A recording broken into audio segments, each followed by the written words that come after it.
pepper, like layers of flavors in a cola. Yeah. Like root beer, cherry cola, Dr. Pepper, like all of those kind of like came to me. But I also noticed that it was a lot brighter. Like it wasn't dark and rich. It was just had like this lightness that kind of came later. Like after you get kind of through those like the effervescent cola note, it kind of like brightens up and like makes kind of made my mouth water. Yeah. I mean, I think it is a great pour to go back to overall. So now, not to be doom and gloom, we've hit on a couple of these. But what was the one that kind of lagged behind for you? As I mentioned, these are all really good whiskeys. Um, but there's got to be a fifth place in this. So what was your fifth place? Yeah, fifth place for me was George C. Stagg. And I was kind of surprised that it was because, like I said, I thought George C. Stagg was the one that I was drinking as well. Um, it had the Buffalo Trace like that cherry note, but it almost took it too far to for me. It almost took it like almost like medicinal cherry. Hmm. Um, and it was just a proof bomb. I mean, it was just so proof heavy, just kind of overwhelmingly proofy. Yeah. And I think that probably covered it up. It might do a little bit better whenever it sits in the glass for a little bit longer or when these bottles open up a little bit more. Um, but I I thought mean, I gave it a fair 136 is a lot shake. of proof, man. Yeah, I thought I gave it a fair shake sitting out for, 10, 15 minutes, after my wife had poured them. Um, but yeah, it was proofy. I mean, that was my second tasting. It was just proofy. Yeah. I mean, my first one on the nose was it was astringent, like it lights up your nose. Um, it did have some complexity to it where, you get some toffee, some orange peel, some, nutmeg, you get that vibe from it, graham cracker almost.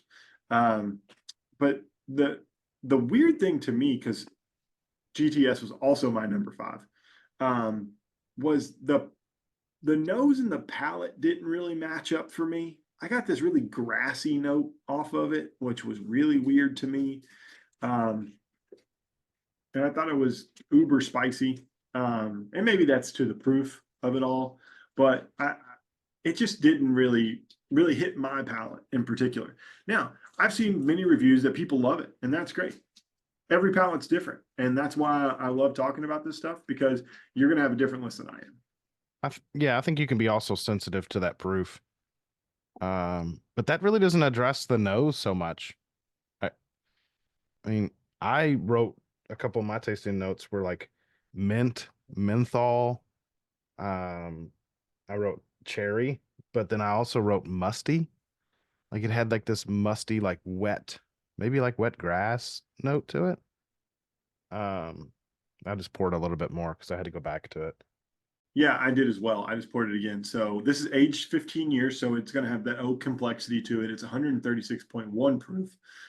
They say it offers a complex profile of dark cherry, aged wood, and spice, recognized as best bourbon at the 2024 International Whiskey Competition. This bold spirit continues to impress enthusiasts. It's amazing that like each of these bottles win something. Like that's what like we're splitting hairs. But the grassy note is just way weird in this that I'm just kind of like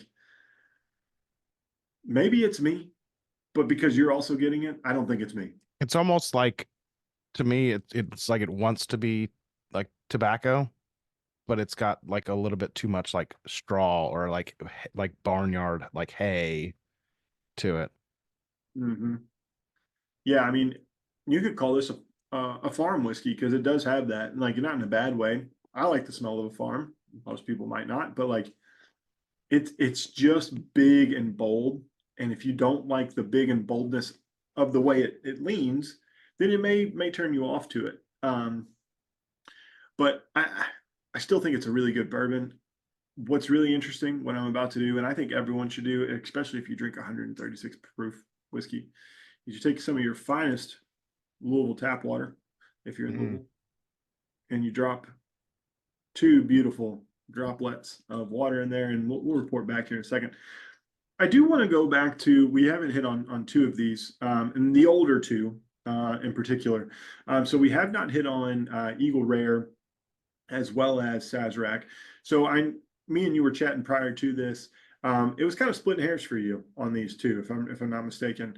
For you, just talk a little bit about the Eagle Rare. I think it's a beautiful whiskey, but I think it was a little bit higher for you than it was for me. So what did you think of the Eagle Rare?